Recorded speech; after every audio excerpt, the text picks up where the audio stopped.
The Boxcar Children by Gertrude Chandler Warner. Chapter 5. The Explorers Find Treasure. The next morning, Jessie woke up first, and she got up at once, for she was the housekeeper.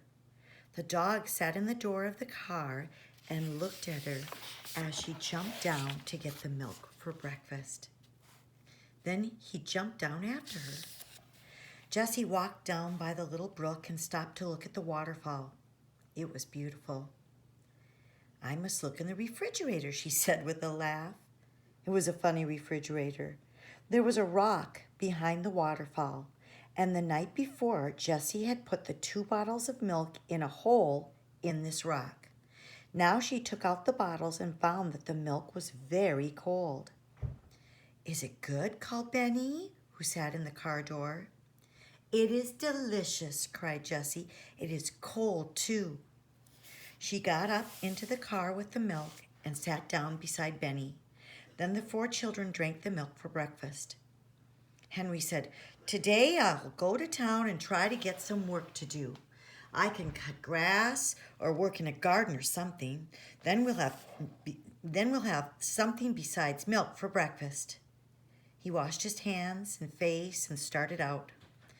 "I'm so glad you have a dog, Jessie," he said. "Goodbye, I'll be back at noon." The children looked after Henry, and then they looked at Jessie. "What are we going to do now, Jessie?" Benny asked his sister. "Well, Benny," answered Jessie, "we'll go exploring and look for treasures. We'll begin here at the car and look until we find a dump." "What's a dump?" asked Benny. "Oh, Benny," said Violet, "you know what a dump is. Old tin cans and old dishes and bottles." "Are old tin cans and dishes treasures?" Benny wanted to know. "They will be treasures for us," answered Jessie, laughing. "And wheels?" asked Benny again. "Will there be any wheels on the dump?" "Yes, maybe," replied Violet. "But cups, Benny, and plates and maybe spoons. You like to drink milk out of a cup." "Oh, yes," agreed Benny politely, but anyone could see that his mind was still on wheels. The explorers started walking down the old rusty tracks, with Watch hopping along on 3 legs. The other paw, still tied up with Jessie's handkerchief, was held off the ground, but the dog looked very happy. He liked these kind children. They all walked along through the woods, looking this way and that. After a while, the old track came out into the sun, and the explorers found that they were on top of a hill. They could look down and see the town below them. "Henry is down there," said Jessie. Benny was walking along behind his 2 sisters. Suddenly, he cried happily, "Look, Jessie, there's a treasure, a wheel." The girls looked where he was pointing, and they saw a big dump with many old bottles and tin cans on it.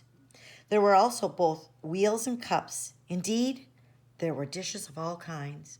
"Oh, Benny," cried Jessie, "you saw the treasures first. What should we do without you?"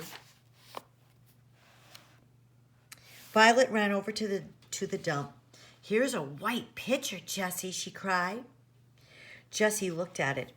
It was all right, with only one small crack. "Here's a big white cup, too," she said happily. "Can you use a teapot, Jessie?" asked Benny. "Yes, indeed," she replied. "We can put water in it. I have found 2 cups and a bowl. Let's look for spoons, too." Violet held up what she had found, 5 spoons, covered with rust. "Good," said Jessie. "Here's a big kettle. Let's pile all the dishes in it. Then we can carry them back to the boxcar." Benny had found 4 wheels just alike and laid them to one side. Now he held up a pink cup. There was a big crack in it, but it had a handle. "This will be my pink cup," said Benny. "I hope it'll hold milk," said Jessie, laughing. "It's a beautiful cup, Benny." The children laid all their treasures, even the wheels, on a board, and the girls carried the board back to the boxcar between them. They put the dishes down by the brook. "Now we must wash them," said Jessie. "All right, agreed Benny. We'll wash my pink cup. And never did a little boy hand dishes so carefully to his sisters as Benny did. The girls washed the dishes with soap, and Jessie used sand to get the rust off the spoons. There, she said, washing the last shining spoon. How fine they look. But I'm afraid they still aren't clean enough to eat from. When Henry comes, we'll get him to build a fire. Then we can have hot water to rinse them, and they will be very clean. The children sat back and admired the dishes. Suddenly Violet cried, "Oh, I know where to put them. Come and see what I found in the car last night." Both girls looked in at the door. "Look on the door on the other side of the car," said Violet. All Jessie saw were 2 pieces of wood nailed to the closed door of the car, but she knew at once what was in Violet's mind. She ran to get the board they had carried from the dump and laid it carefully across the 2 pieces of wood. It made a fine shelf for the dishes.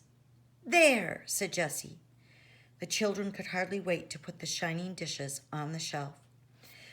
"Let's put them on now," said Violet, "and see how they look without waiting to rinse them." When they were on the shelf, Violet picked some white and yellow flowers and put them in a cup full of water in the middle of the shelf. "There," said Jessie, stepping back to look at it. "You said 'there' 3 times," remarked Benny happily. "So I did," replied Jessie, laughing, "and I'm going to say it again." She pointed into the woods and said, "There!" Henry was coming through the woods, and he carried many funny-looking bundles in his arms. But he would not open his bundles or tell what he had been doing until it was time for dinner. "Where did you get the dishes?" he cried when he saw the shelf. "We went exploring," said Violet, "and found a big dump." The children began telling him about their treasures. Benny told him about the tin cans and his pink cup and his wheels. Jessie took out the big kettle and asked him about building a fire. "We want to use the dishes to eat from," she told him, "and it's hard to get them clean in cold water." So Henry made a small fire in an open place where it would not burn anything. He put big stones all around it. "We ought to have a fireplace," he remarked. Jessie cleaned the kettle with sand and filled it with water. Then Henry put it on the fire. Soon the water was boiling, and Jessie rinsed the dishes carefully. "Now I know they're clean enough to eat from," she said happily. And that's the end of chapter 5.